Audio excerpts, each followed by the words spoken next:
Now we want to talk a bit about how do we tap into the potential and the power in a marriage partnership. We've talked about what are the Mm, possible issues and what are the possible opportunities, but how do we tap into the power and the potential?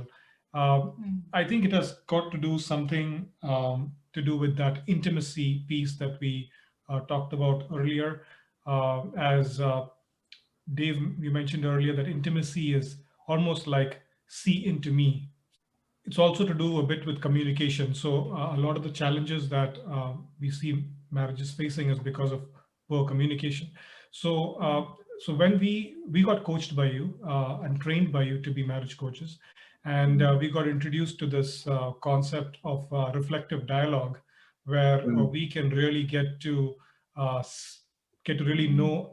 So for example, I can get to really know myself more deeply and also get to know my partner more deeply to the point where I know what are the hidden hurts, unmet desires, fears, and so on. right. So, uh, what can you tell us about reflective dialogue and how it helps people, as you have seen it Mm. helping people? Yeah, I think it's a real key to partnership. You know, the partnership book in the Bible is the book of Philippians, where Paul's exhortation to believers, and it's true for marriages too, is be of one mind, contend as one man for the faith of the gospel. And then, of course, there's lots there about surrendering, laying down our agendas, being like Jesus, who laid down his life, Gave up his rights. gave up his rights. And when you pair that attitude with communication, you've got an incredibly powerful way to build the trust that is at the foundation of strong partnership, right? It's trust, good communication, learning how to live a surrendered life that builds partnership. And that's true in marriage. That's true of partnerships between churches, you know, for kingdom building.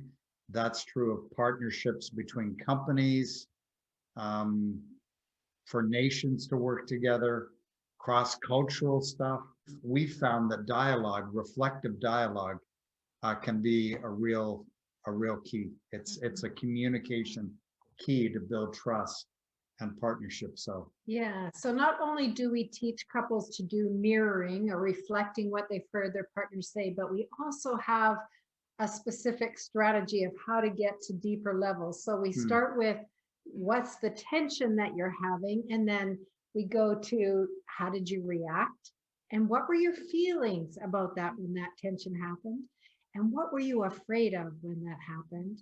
And what hurt you about that? So you have this kind of a falling leaf to get into the deep parts of what was happening within me. So is it? it's discipling the heart. Hmm, It's dialogue at the heart level. So there's heart transformation, not just the transformation of the mind, but the transformation of the heart. That motivational level where it's out of the heart that we speak.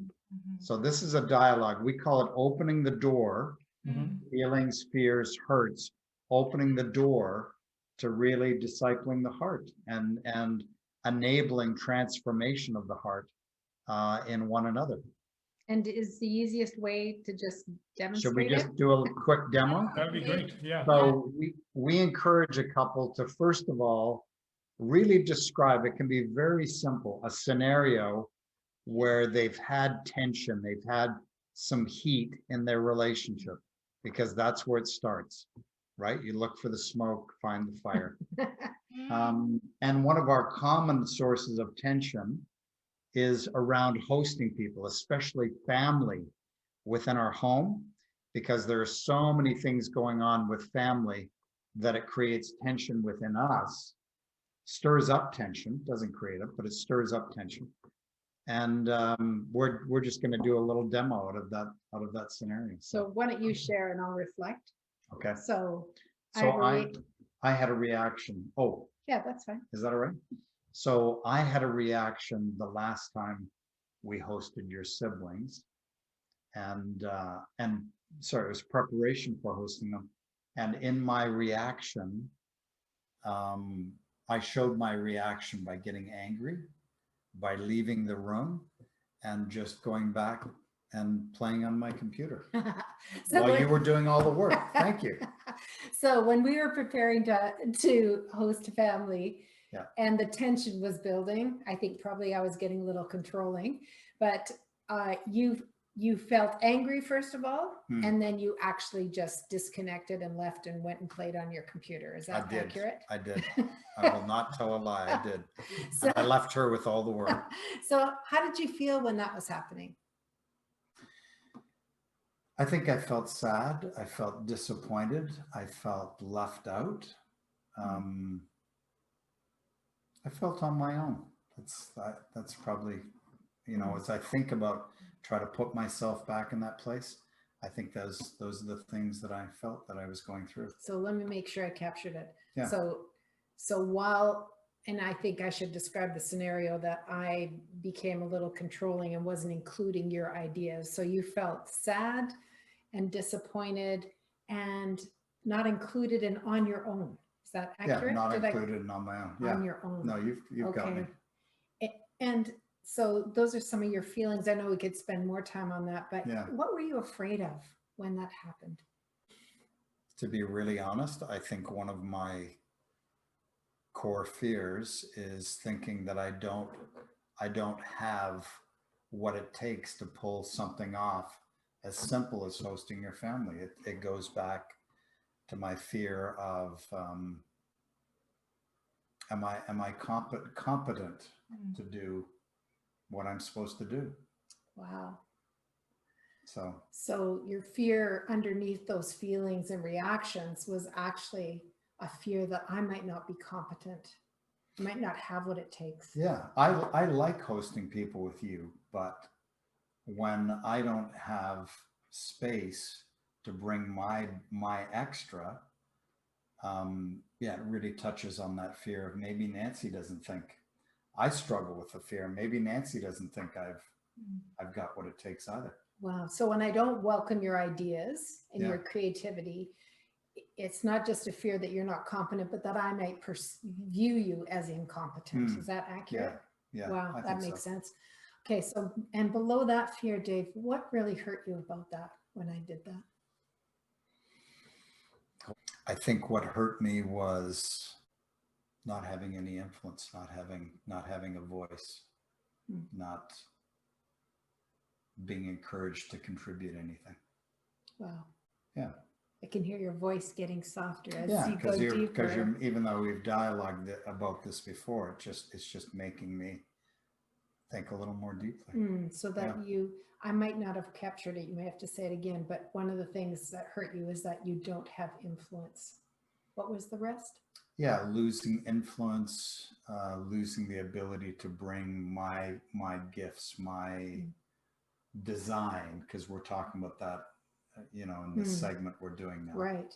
Not bringing who I am into whatever we're doing together. Wow. I think that's probably pretty close to the hurt. Wow. That makes sense. That you would feel like you can't, who you are and what you have to offer isn't being welcomed. Yeah. Yeah. Thank you for reflecting so well. It makes sense. So, you know, that's just a little sampler, obviously. And in the heat of the moment, it's really hard to do. When I'm having my own reactions. Yeah. Because you left me. Yeah. And there's more involved. I mean, you guys know from going through the marriage coaching course, there's a lot more to it than that. But that really is, that kind of dialogue is the core of what we call discipling the heart. It's giving your spouse permission in this very structured communication process to express parts of themselves that God wants to touch and heal and make whole. And I get to be the source of healing as I listen well and hold your heart well.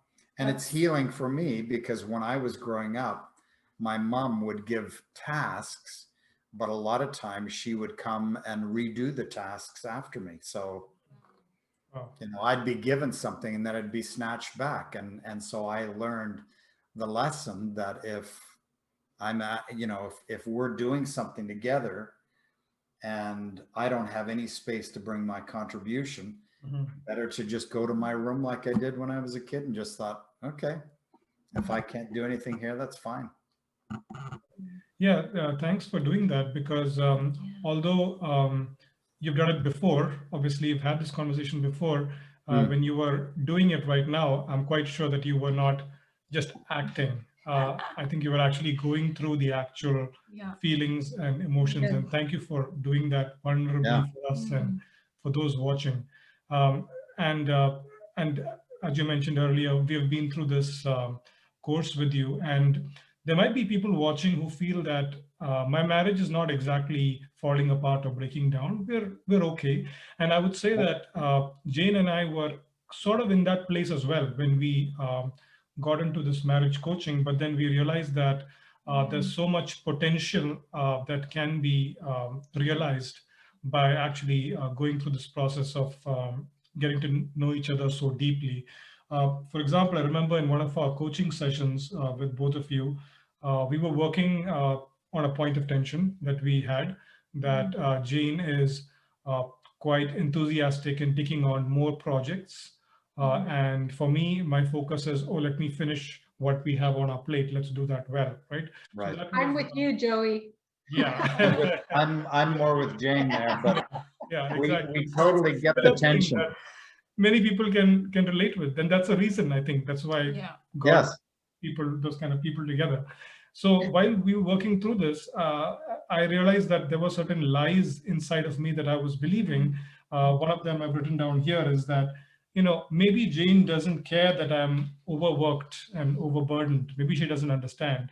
But as we started going through this process of understanding hurts, fears, unmet desires, really came to the conclusion that actually Jane is more interested in just making sure that our potential and our purpose is fulfilled.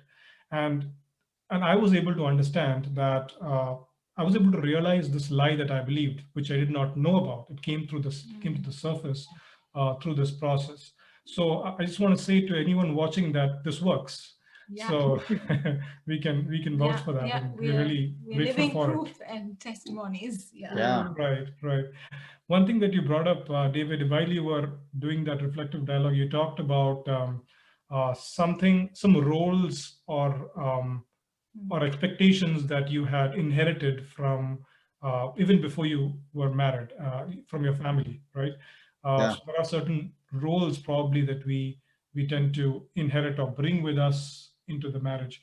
Can you talk about that, and how one can recognize these roles and maybe overcome them if they are a hindrance to greater marriage partnership? Yeah, we say that the role that we're asked to fulfill within our family of origin, it's not often said. Most of communication is nonverbal, right? Our children, when you're a child within a family, you figure out the rules because it's modeled to you, it's told you in unspoken ways. But the role that you fulfill within a family reinforces the rules. And when I use the word rules, I'm talking about the patterns, the structures that are reinforced within family as to how you deal with relationships, how you deal with life, how you deal with relationships outside the family. And a lot of times, again, we don't see those things. We don't see the roles and the rules that we grew up in, because I like to say we wear them like a second skin. It's like our culture. We don't know what our culture is until we go to a different culture. And then we're like, wow, I didn't realize my culture had so many weird things about it. Because we do things within the culture of our family and we accept things. Well, it used to happen to me when I'd go out and I'd go to, the house of my friends, and I'd look back and I'd think, oh, I like that, but it sure is different from the way we do family. to see those things can be really powerful. I remember how saddened I was one time when I was meeting with a guy who I knew that his father was an alcoholic, and yet he kept on defending his dad and his father's role within his family, because I knew intuitively that that gave him something. So in my family, I was the chosen, my siblings joke with me, I was the golden boy within my family because I was the missionary. I was the one who was fulfilling my parents' legacy. I was born on the mission field. We came back to Canada when I was quite young, and yet my parents were looking for somebody, one of their children at least, that would fulfill their legacy and continue to do cross-cultural missionary work overseas. And I was the chosen one. And they got that right. I do have a genuine purpose and calling to be a cross-cultural missionary. But they got some of that wrong. And I didn't know the areas that they'd gotten wrong in some of that design that they'd placed on me until points of tension arose. Because just as, you know, it's why we don't like to get together with families sometimes, because we see how weird we all are and how broken we are. And we're like, am I going to have to, you know, we both come from large families. I'm from a family of 5. Nancy's from a family of 6. Kids. And we're thinking, you know, when we get together, I'm like, okay, I'm the younger brother again. Here I am, 4th born. Nancy's a 4th born too. And all of a sudden, and in your family especially, they even describe that I'm the first child, I'm the second child. They just call each other 1, 2, 3, 4, 5, 6. When you sign off on texts or emails, it's number 3. So, you know, in families, you laugh, you joke, you tell stories, but, you know, we reinforce the roles that way and the expectations or rules that go with them.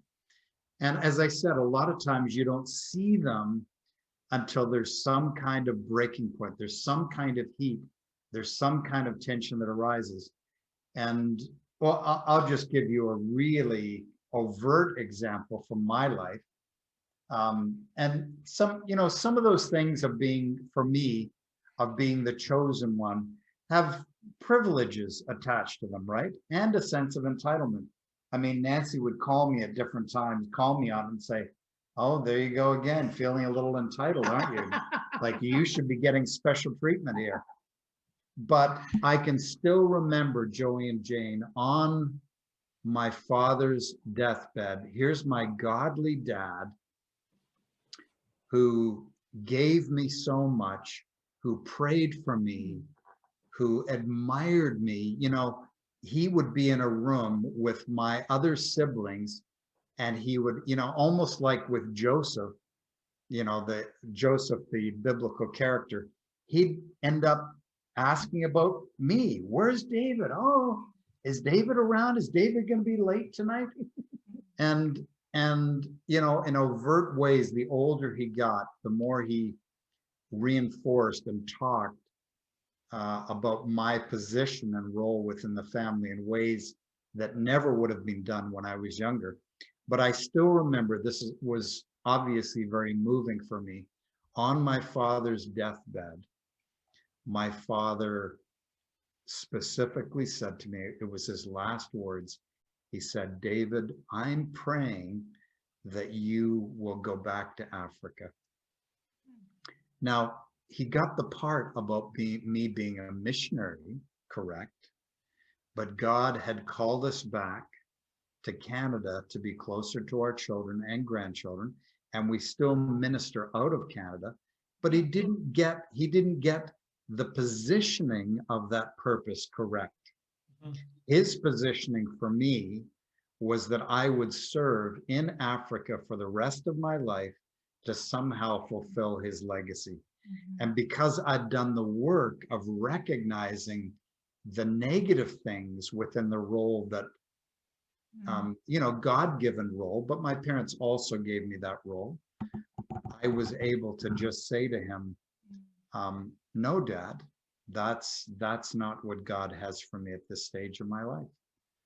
And it was a very poignant moment where I just had to be very direct with him, and he went and passed into glory not long after that.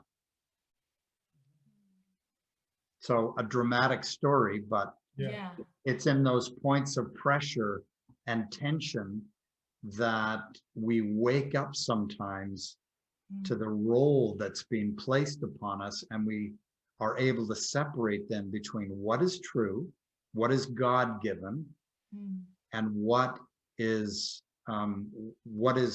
the pattern or the template that's been put upon our lives by our parents that is inaccurate, inauthentic, not based upon who God has really made us to be.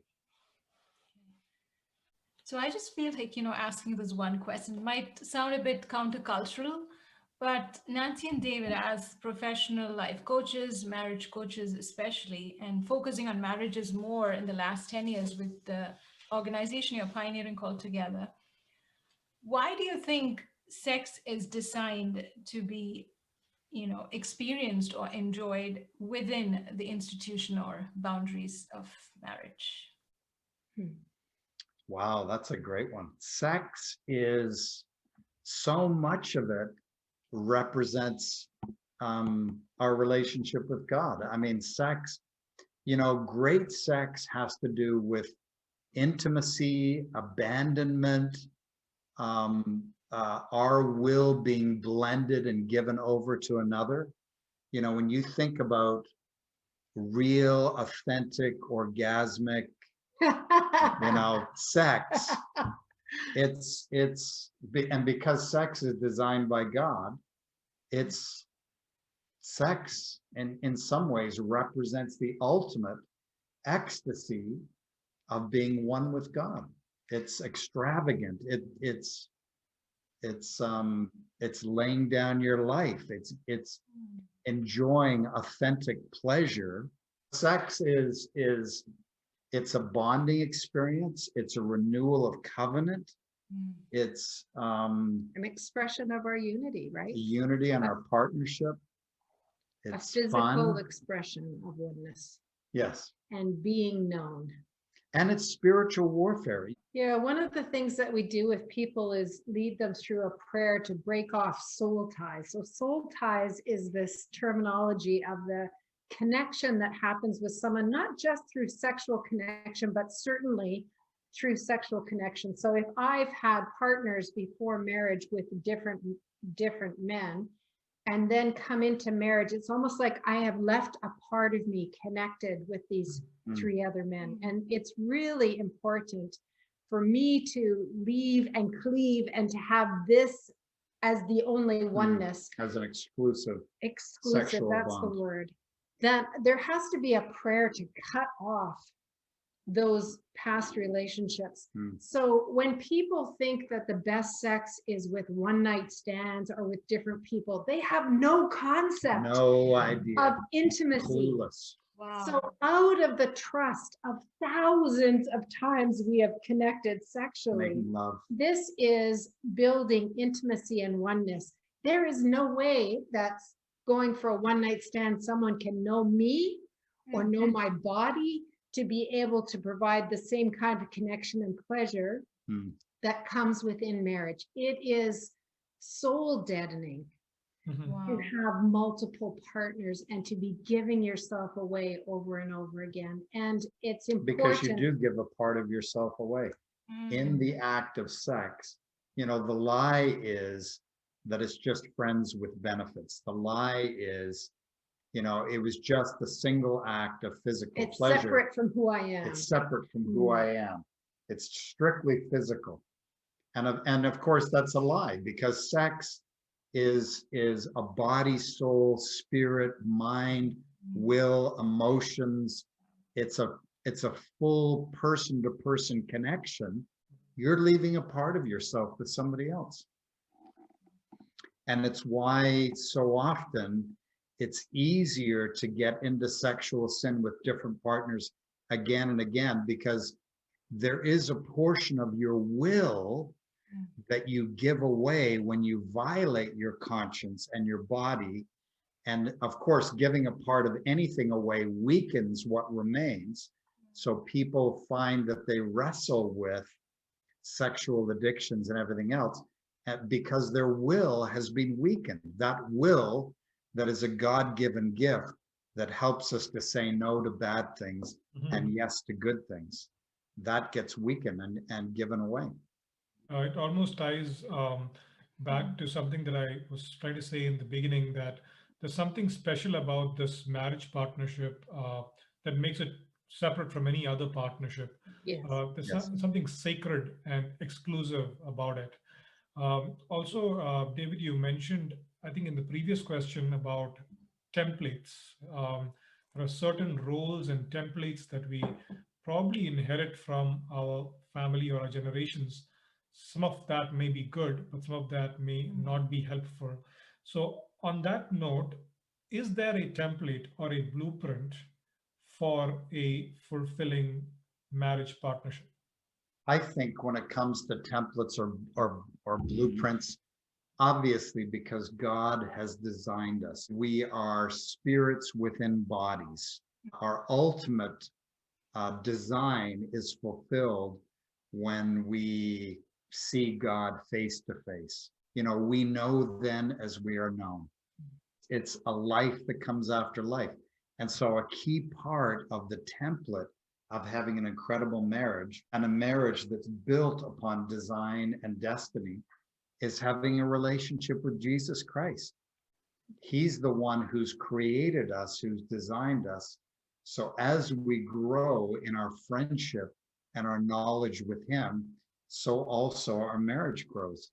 I mean, it's why when Nancy did her master's, part of one of your research papers was on the whole area of spiritual discipleship within marriage. Marriage is the most powerful way in which we know God and make him known. So much of this comes back to relationship. It comes back to Jesus, who came to earth, laid down all the prerogatives of glory. He came down and identified with us so that when we go through suffering, shame, loss, we know that there's one that's gone before us. He identifies with us. You know, within marriage, yes, it's important that your spouse knows you and helps to draw out your original design and heal those wounds. But ultimately, Nancy isn't responsible for that. Out of my relationship with the Lord Jesus, he wants to be the one that ultimately fulfills those needs, those longings of my heart. Sometimes we see couples where we're trying to help them heal their marriage, but then that becomes the focal point of just having this healed, healthy marriage. But it's always for a greater purpose. Yeah, marriage on a mission. You know, we say identity and destiny. So what is it that God has brought you together for? What is it about both of your strengths and your sufferings that you've gone through, that you've been shaped through? What has God designed you for? A couple weeks ago, we were teaching in a youth with a mission school, and a husband and wife with several children who had gone through some real suffering, had lost a child. They talked about, by the end of the week, they formed a partnership statement and talked about how they are called to walk with those who suffer and who are marginalized and going through traumas. Now, they together understand that who they are and what they've been shaped in their own suffering is for a greater purpose, because we comfort others with the comfort we've received. So although we're trying to help marriages to be healed and healthy, it's not just it's just about us and aren't we a great family and look at our great kids and that's the end. No, it's for a greater purpose, to fulfill the destiny that God has for us. The message of Christ is summarized in the cross. And on the cross, where Christ died for us, an exchange took place. An exchange took place where he took our sin our punishment, our sorrows, our shame, and in exchange gives us eternal life, hope, value, meaning. It's an invitation, it's by grace, so it's a gift that we receive, but it's also an invitation to come and die. It's not it's not let's make a deal where we say, well, Jesus, I want eternal life, but really in my marriage, I want to be nasty and unkind to my wife. I want to have my own way. I want to be demanding and selfish, because the reality of the cross is Jesus says, take up your cross if you want to follow after me. So it's an invitation to come and die, not this bargain, this let's make a deal attitude where we don't wholeheartedly, willingly surrender our lives to him. And of course, it starts by recognizing, yes, Jesus, you died on the cross for me, for my sins. Yes, the exchange took place. And I take that now for myself. But then you spend an entire lifetime understanding more of what it means to lay down your life for Jesus. And quite frankly, For one another. marriage exposes the stinking selfishness within me. And I've been forced to lay down my life for Jesus even more because I'm married to you. Wow. Not that you're a bad person to live with, but you've exposed areas of in my heart that I didn't even know were there, that I needed to lay down at the foot of the cross. And that's what marriage does. Wow. Thank you so much for taking this time to have this conversation with us. And before we close, could you share with our audience, married couples are watching, where can people find you? How can they reach out to you? Let's say they need more coaching with their marriage or maybe mentoring, leadership training. Yeah, maybe the easiest way is just go to our website, which is YWAM, together, just the word together, .ca. Yeah, YWAM stands for Youth with a Mission.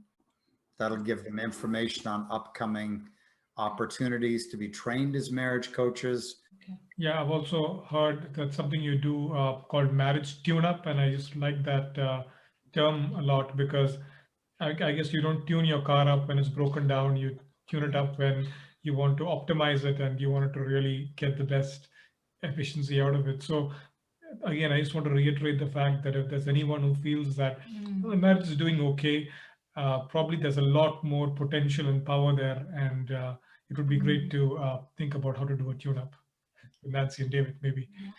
Amen.